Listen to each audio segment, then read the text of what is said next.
Dati, yung gumagamit ng gas, yung ditangke, yung Chilin, Gasol, Petrogas, kung ano-ano man yun.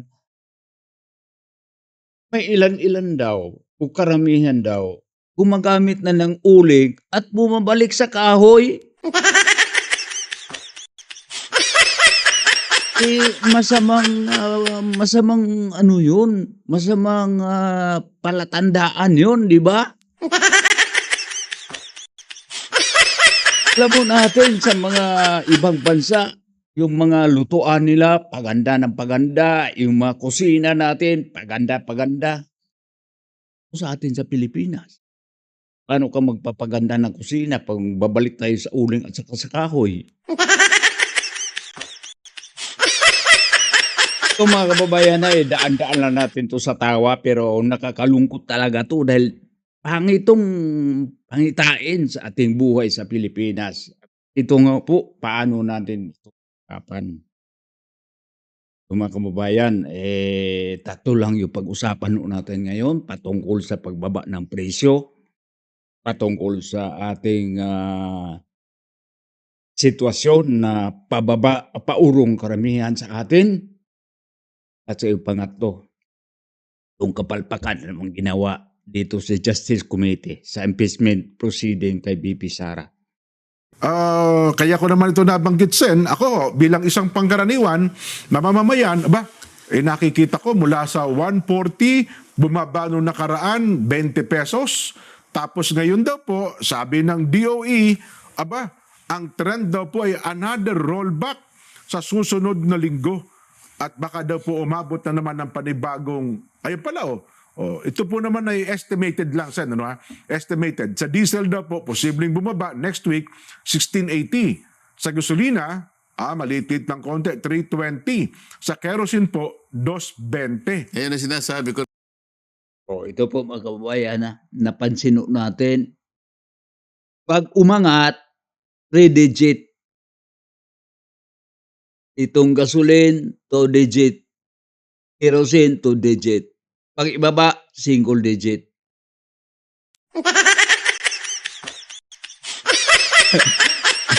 Ang gulang,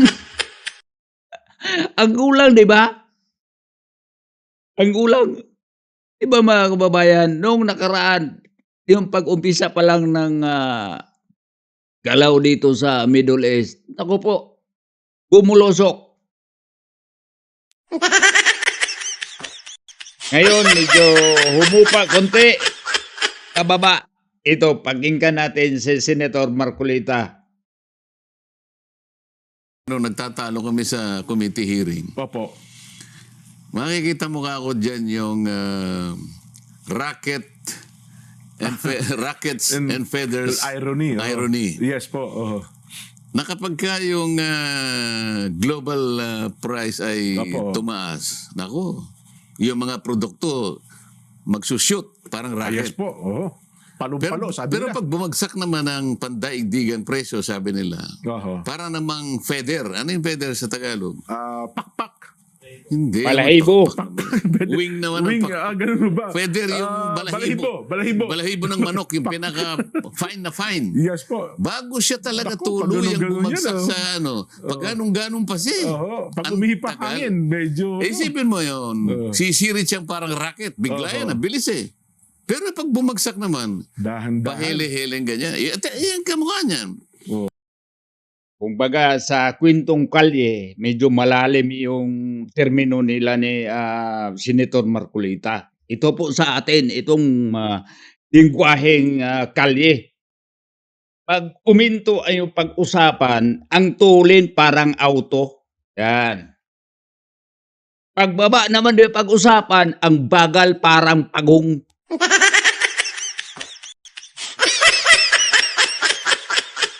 Kumbaga sa style sa style sa magtatrabaho, ito naalala ko yung dati nagtatrabaho kami.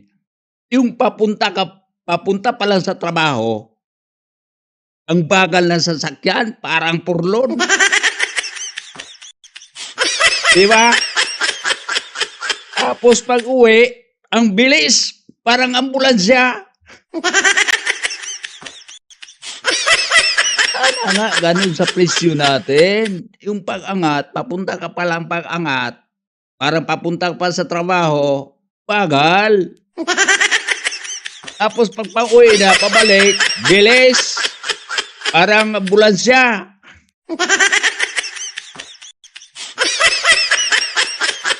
Ito po mga kababayan, ito naman talaga kahit saan. Ilang taon na tayo nakaranas ng mga ganito,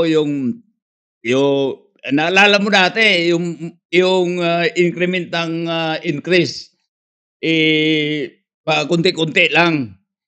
Pag-increase ng ₱2, tapos magbaba, 50 centavos lang. Ira naman. Ngayon, tatanungin mo rin siya, paano nyo nakuha? Paano mo bumagsak, di ba? Opo. Kasi pinagtatalunan namin. Kaya hindi ako masyadong makapamalagi doon sa hearing. Ang karamihan nun, ang pinagtatalunan kung paano aagapayan ng ating mga mamamayan.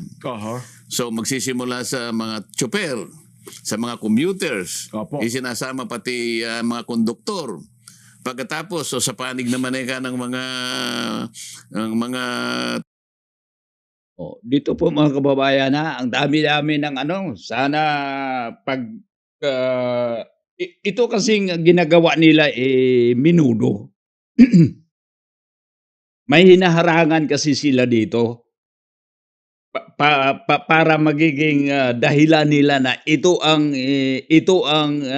ibaba natin. May hinaharangan silang dahilan. Hinaharangan nila ang laki ng ganansya nila, di ba?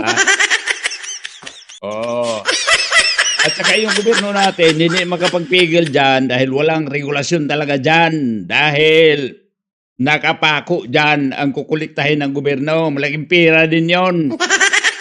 Excise tax at saka yung VAT. Yon ang hinaharangan nila. Tapos anong resulta? Tayong mga pobre. Ang magdurusa. Instead tayo aangat, pababa tayo pabalik. Ito po, tungayan natin dito. Ito pag-usapan dito, patungkol dito sa idugtong natin dito bakit ang binigyan, sinuspend ang excise tax sa kerosene at saka LPG? Dahil ito paliwanag dito ni Senator Marcolita. Kunti lang yung mababawas dyan. Yung sa diesel at saka sa gasoline, hindi dahil mas malaki. Yun. Ibig sabihin dito, pinipigilan nila para hindi mabawasan ang kanilang kita. Yun.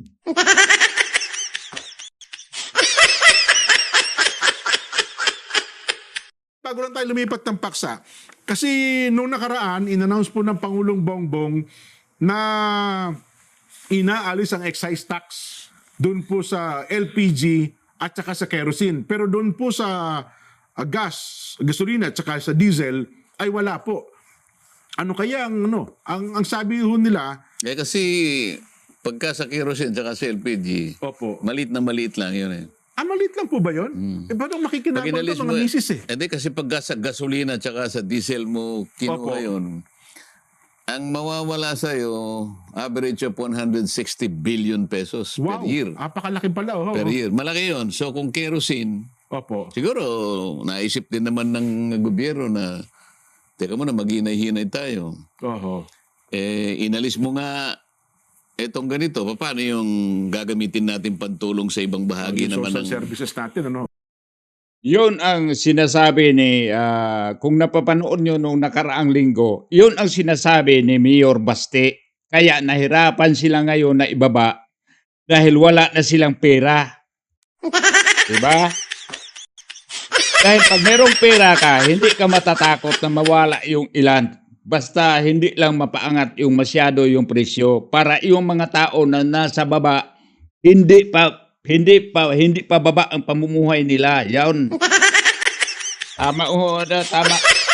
Ito si Senator Marcolita, tama. Si Mayor Basti, tama. At tayo mga nasa pinakamababang uri ng sambayan ng Pilipino, tayo ang tinatamaan. Yun, 'di ba? Tama, eh. Kaya iniingatan nila ngayon, pinipigilan nila ngayon na hindi talaga magalaw yung excise tax at saka VAT doon sa diesel at saka sa gasolina dahil napakalaking halaga. Yun ang gagamitin nila para pang-ayuda. Yun. Dahil yung pera na dapat pang-ayuda dati ay nasa loob pa ng malita, nakapadlock. Eh, ano buhay 'to? Oo, kasi priority ang ano nun eh. Priority expenses ang nakalagay. Opo. So kung priority yun, eh baka sa mga matatandang katulad mo, Yung mga senior citizen. sakitin. Oo nga po. Ano, para pampagamot sana, walang problema sana talaga diyan sa pampagamot, Senator, Marcolita. Pero alam niyo po ang problema ngayon sa PhilHealth. Oh, itong bill mo, ganito kahaba yung bill mo.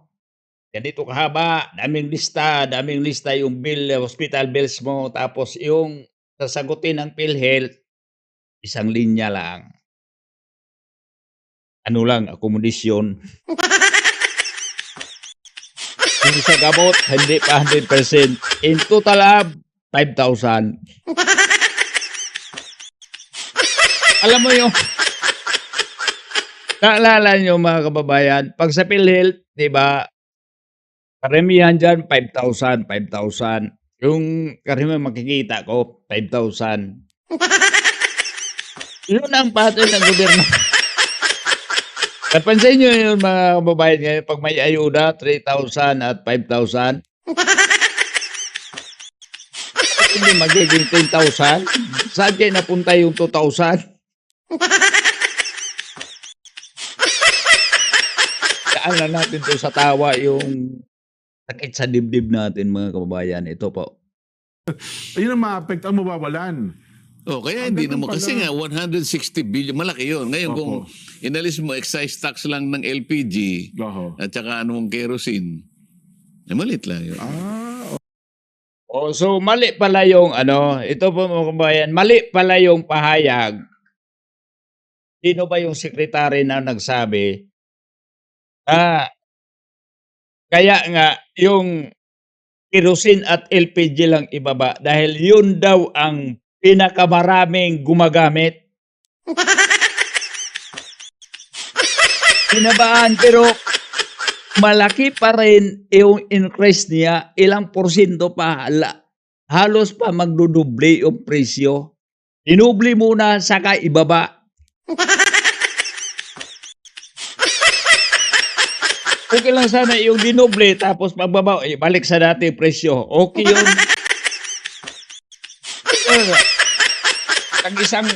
Tag isang metro yung increase. Tapos yung baba na lang increment. Ganito lang, 1 pulgada.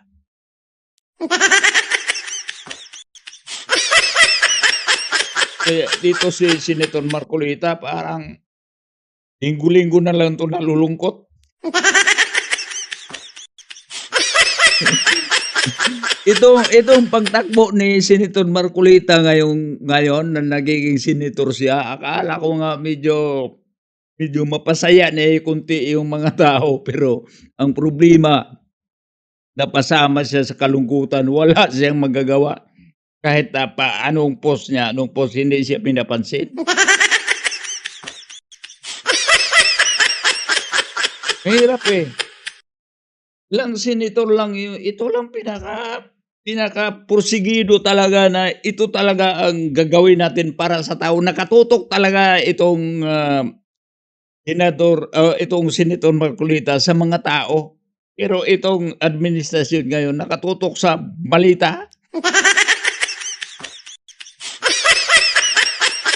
Ililigaw lang tayo sa ayuda-ayuda ng bigas, pabuhat-buhat ng bigas, yung 10 kilos na bigas, pagganon-ganon na lang, pagganon-ganon, pagganon-ganon.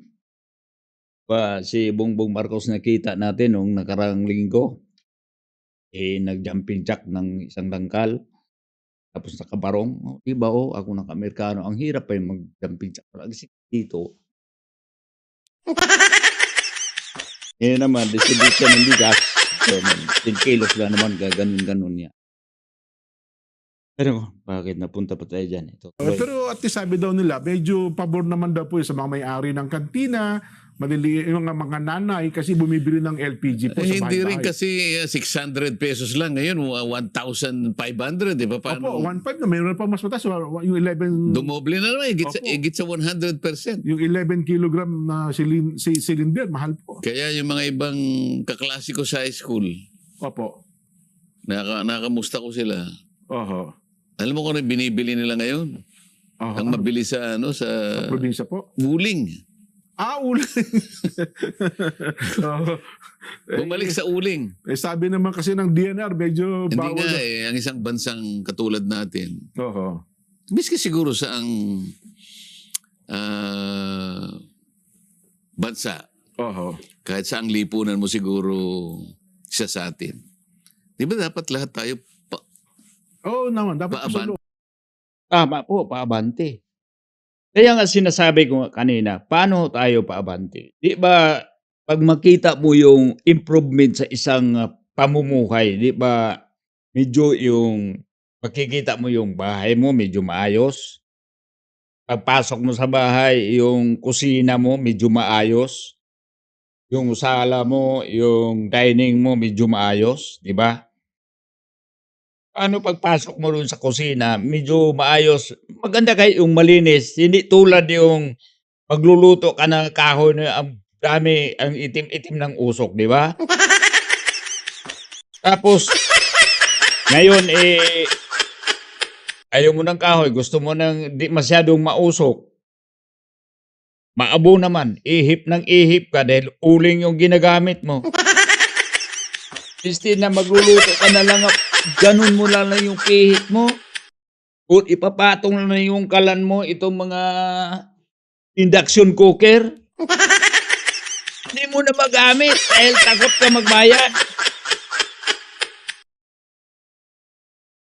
O, gagamitan mo ng gas, magpaano ka na lang, luluto ka na lang gulay na itong pang ano lang, kunting init na lang, maluluto na. Hindi ka na makapagpalambot ng karne. O, di ba? Hindi mo na magagamit yun. Naku po. Yung makikinis mong makaldero, yung mga stainless, mga induction cooker, yung mga ganun-ganun, mga, di ba? Tapos pag gamitan mo ng panggatong na mausok, tapos mangingitim, ang mamahal-mahal po naman yung binibili mong gamit, di ba? Instead na pasulong tayo, paurong Yun ang sinasabi dito ni Senator Marcolita, masamang masamang tanawin yun. Masamang sinyalis yun para sa ating bansa. Kung pag ganun ka na sana, tapos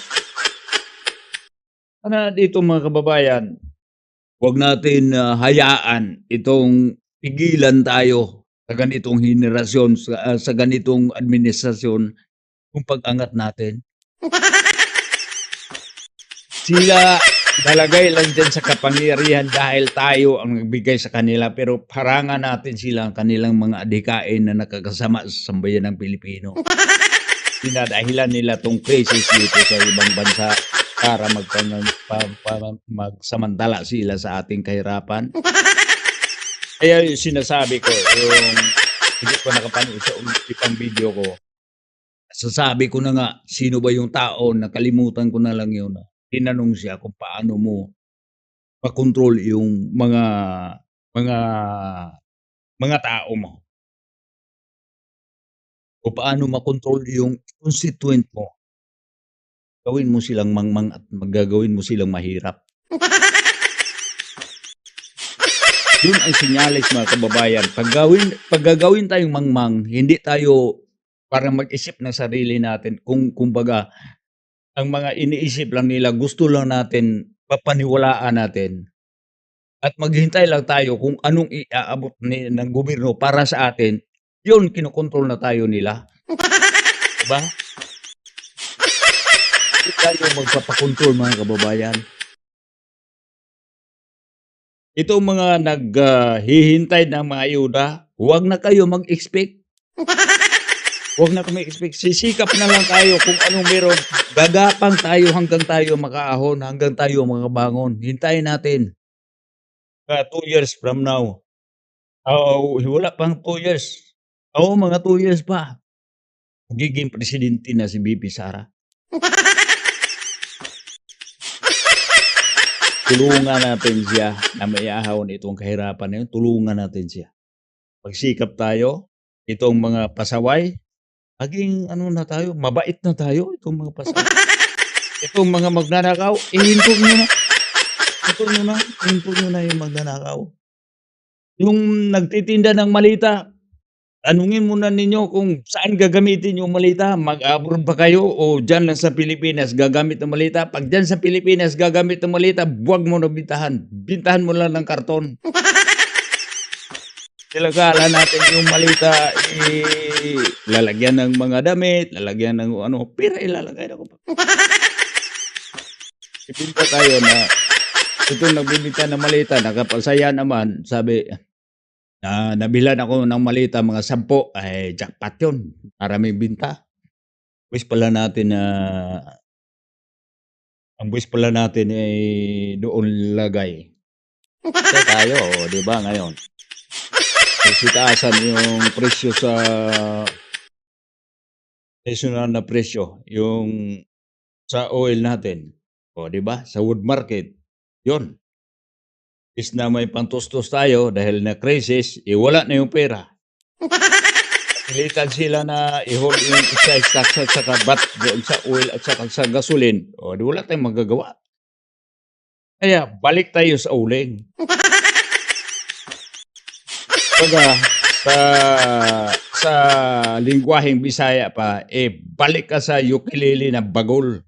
Instead na electric guitar na tayo, doon na tayo sa ukulele na yung baon ng niyog.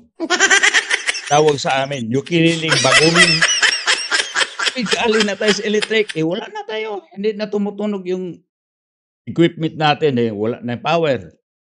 Mahal na. Doon tayo sa ukulele na bao.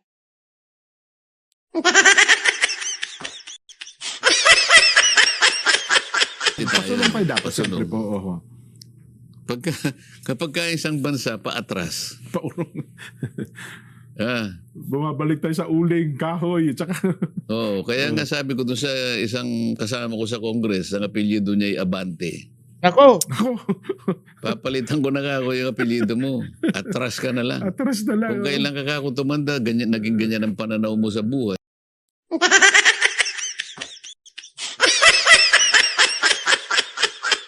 Senator Marcolita, baka ipatawag ka. Ikaw do yun. Yung magpapalit ka ng apelyido.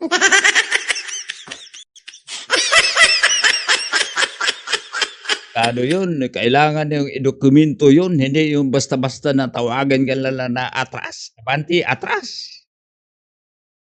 Tawagan kang, ako, Isman, atras.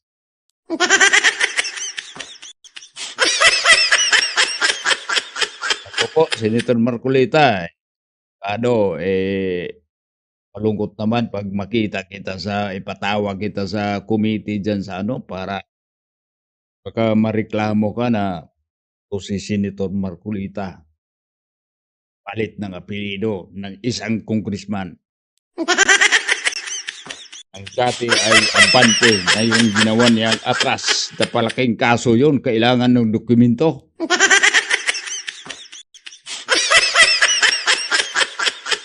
Ay, paatras ka eh. Aha. Kasi sa Biblia, ayaw niya yun eh. Ay, opo. Dapat talaga sumusulong. Kapag ikaw ay umurong, may katapat kang pala doon eh. Ay, opo. Pananagutan eh. Dapat tayo para kang pakpak ng agila lagi. Sukatin mo kahit saan. Oho. Yung umuurong, yung Opo. di ba? Yes. Wala akong magandang patutunguhan. Yung umuurong, talo. Umurong na, talo ka. Talo ka umurong. Kumbaga sa ito pa mga kamay, idagdag ko po dito, itong kunti ko rin din kaalaman. So si Senator Marcolita, dami ko rin nalaman dito. Ito rin. Pag alam nyo po yung saranggula. saranggula. Pag malakas yung hangin niya, mas mabilis yung pag-angat niya, di ba? Maliban lang kung mabali ang pakpak. Pag ang saranggula, matibay ang pakpak ng saranggula, gaano pa kabilis ng hangin, lilipad ng matulin yun. Pero pag mahina yung pakpak, pag ganun yung pakpak, bumulusok yung pababa. Kailangan anong pakpak natin, anong ibig sabihin nito mga kababayan tayo. Ganito ang problema sa ating bayan. Ito po, beses lahat na pagmamahal ng mga bilihin kawalan ng trabaho, paanan natin itawa. Yun ang hangin. Ibig kong sabihin, tayo ito, hindi tayo magpapauro dyan, hindi tayo magpapapigil dyan sa hangin na yun. Hindi ibig sabihin, porket may hangin, bababa tayo, hindi tayo lilipad. Kailangan natin yung hangin. Yan masusukat ang ating katatagan, ang ating katibayan bilang isang Pilipino. Tawanan natin sarili natin, tawanan natin ang ating problema. Alam mo ho natin na itong pag-taas ng presyo hindi na ito bababa. Kaya nga, sa 2028, huwag nating kalimutan, basta hindi lang ma-impeach si VP Sara, talagang gawin natin siyang presidente. Para medyo maayos, hindi naman sabihin natin na yayaman tayo lahat. At least, yung paggalaw natin, at least yung paghanap buhay natin, walang makagagambala. At saka itong mga gagawin natin, mga transaksyon sa gobyerno natin, maayos na, hindi wala nang balagbagan sa gobyerno. Ngayon ang nangyari dito nakipagbalagbagan na lang tayo sa gobyerno, na parang nakipaglaro na lang tayo ng patintero. Parang alam mo yung patintero, yung ganun-ganun, pag ganyan ka, dito ko, basta may gusto ka lang maabot, dahil wala silang, halos na lang lahat na lang ang ginagawa nila salungat. Diba? Bakit ko nasabing salungat? Ito, ikwento ko. Diba noong kahapon, binalita na kahapon, araw na 17, Ernest, sabi daw, nahuli si Saldico. Hindi naman hinuli si Saldico, na-hold lang dahil walang travel document.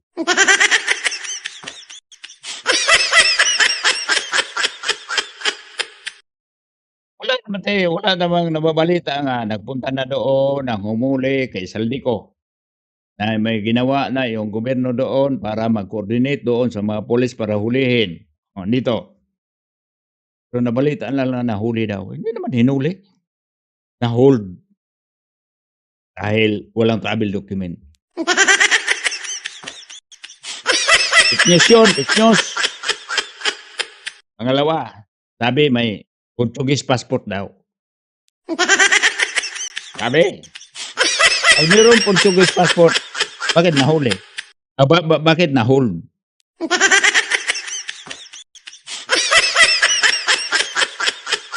Takot pa naman sila sa fake news, pero sila naman ang nag-fake news. Diba? Kung baga, huwag kayo magnakaw. Nakakasama yun. Kami lang para mapabuti mas lalong bumubuti yung pamumuhay namin sa mga nakaw.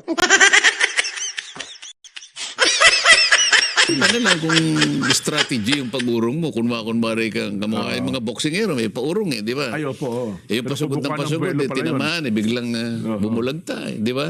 Nako, tama kayo. Baka, Pero pagkaraniwan kailangan pasulong tayo. Isipin mo, mga klasiko, kasi edad mo kasi ako nung grade 1 ako, 4 years old ako Sila 7, ano? Opo, 3 taon ng pagitan. Ano? Aba LPG na ang ginagay pa. Bakit ka ako napunta kayo sa uling? Oho.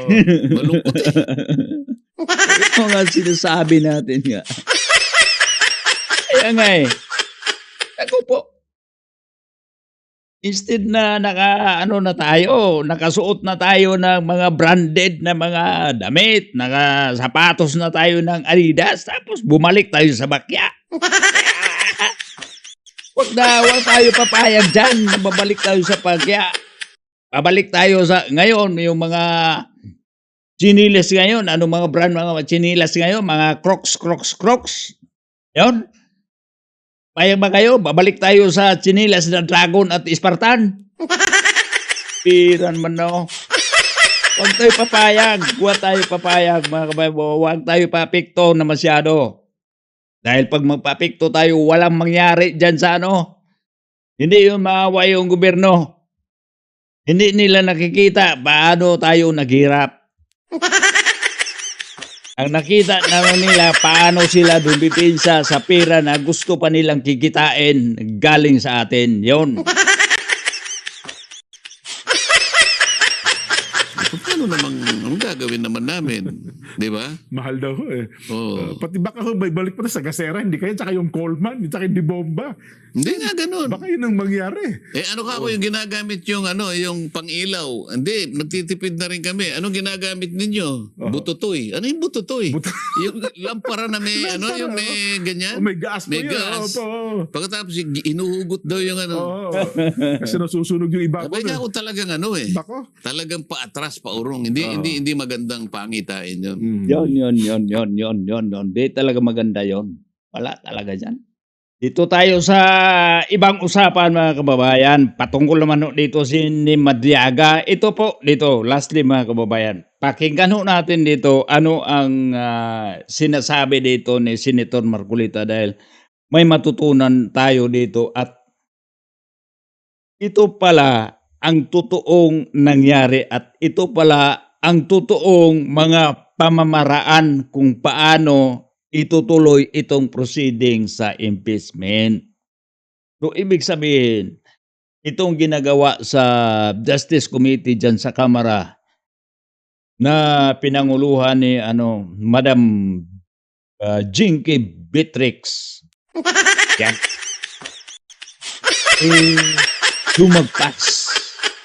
Lumagpas. Ito po, pakinggan natin. Mukhang puro daw po talagang pasulong. Ito pong pagharap ni Ramil Madriaga. Sino Diyan po yun? sa Kamara de Representante. Nabalitaan ko nga. Sa pagdinig dyan, mukhang gagamitin yata itong state witness. Ano ito surprise witness. Hindi naman surprise, kundi expected naman ito.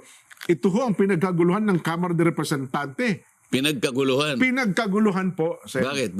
Mukhang... Kasi ako, sa totoo lang, Opo. wala pa akong nakita kahit anong klaseng episode ng kanilang nababalitaan ko lang. Ganun ba? Hindi ko na Hindi yun papanood. napapanood. Yun nga po. Ano yung salita mo kanina? Na Nung surprise Oo. witness daw po.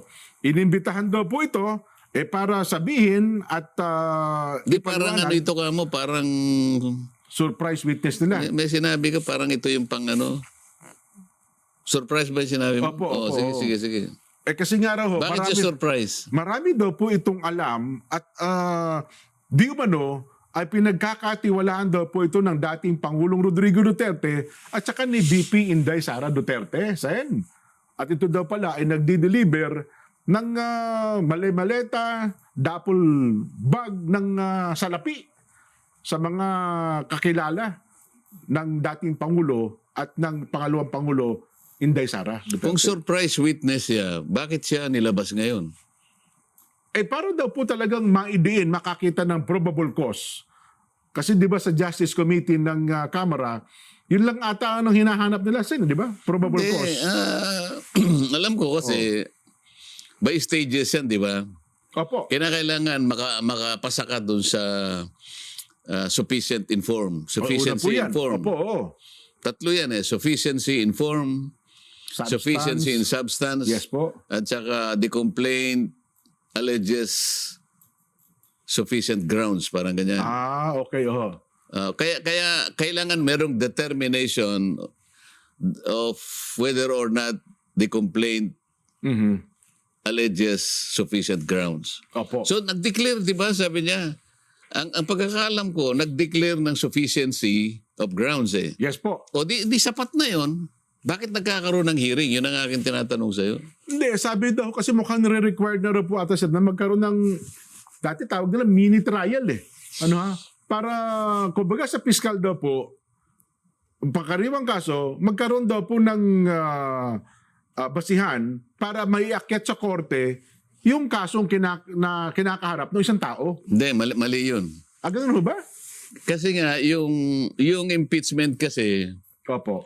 kung ikukumpara mo sa pangkaraniwang kasong kriminal, Yan, opo. Oo. ito kasi hindi naman kriminal, hindi civil eh. Hindi It's po. more on political eh. Mm-mm. Ipaghalimbawa mo, kaya nga merong ang tinatawag nating maghahabla sa kanya, House of Representatives eh. Opo.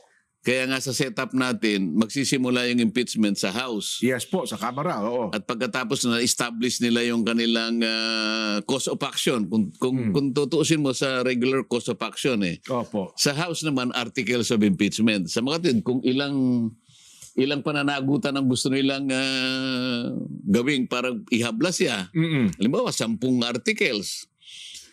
Prosecutorial ito eh. Opo. Kaya nga ang tawag doon sa mga maghahabla, prosecution. Yes po. Kaya sa tuntunin ng House, meron silang i-elect na 11 prosecutors. 11 prosecutors, yes. Sa mga tweed, ang nature ng impeachment proceeding sa House, Mhm. inquisitorial lang siya. Parang preliminary investigation. Opo. Mhm. Kapag ka pumunta ka sa piskalya, hindi nagtatrial doon eh. Ganun ho ba? Sapat na sa piskal yung madistinggin niya.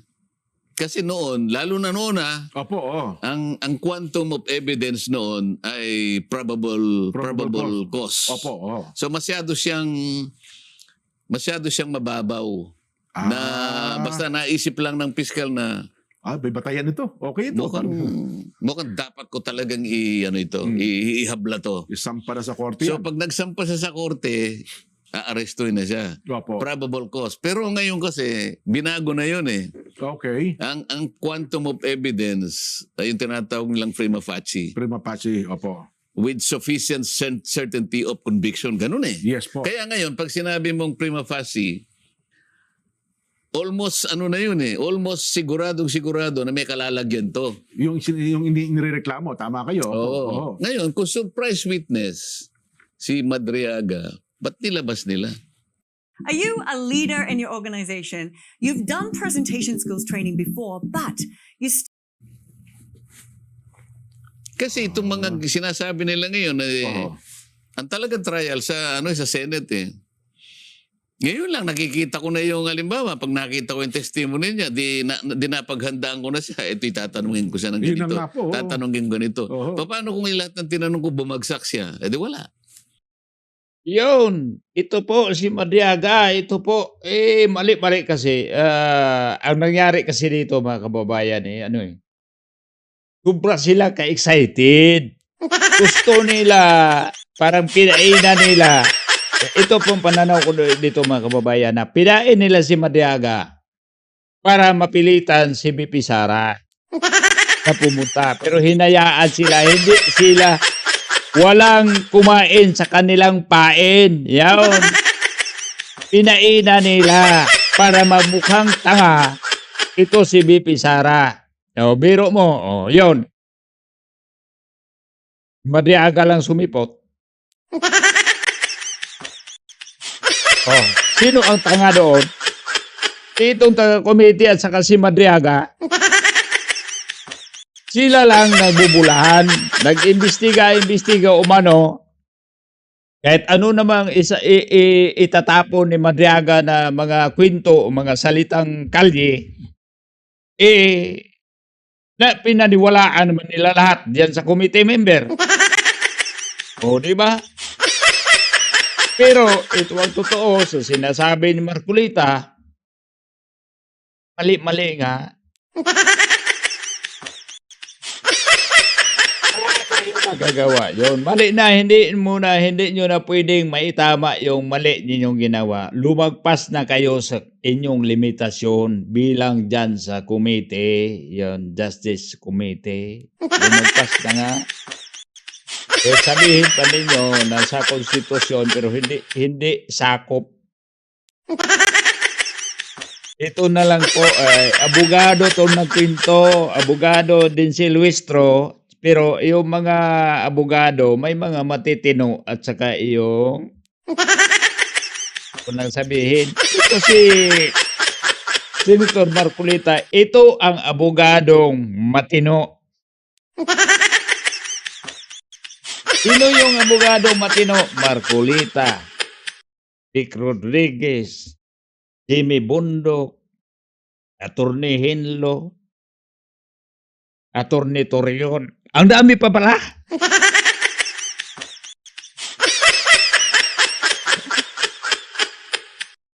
Ang dami pa. Hindi tayo paano sa kanila? Ano ba yun? Papapatong. Kaya nga yung piskal, sasabihin niya lang, ikaw ba si Madriaga? Opo. Tetestingin niya lang eh. Oo. Kuminsan ang daming nahuhuli sa piskalya pa lang eh. Fiskal, oo. Kasi nung nagtatrial pa ako sa bandang Laguna, Opo. may nauna eh. Pero kasi maliit lang yung opisina, ito muna yung nauna. Oo. Attorney Nelson Lubaw. Yan. Asan ang ano mo? Sir, wali ka. Asan yung akusado? Asan yung complainant? Ito. Complainant, halika. Sabi ng piskal, Opo. Ito ba ang iyong salaysay? Oo. Ito yung complaint mo? Opo. Nako. Oo. Di ba puro kasinungalingan ito? Di ba tinuruan ka lang? Ganun sabi ng piskal, Kasi po, ang abogado po patay na siya. Ganun lang naman ang ano eh. So pag na-stop,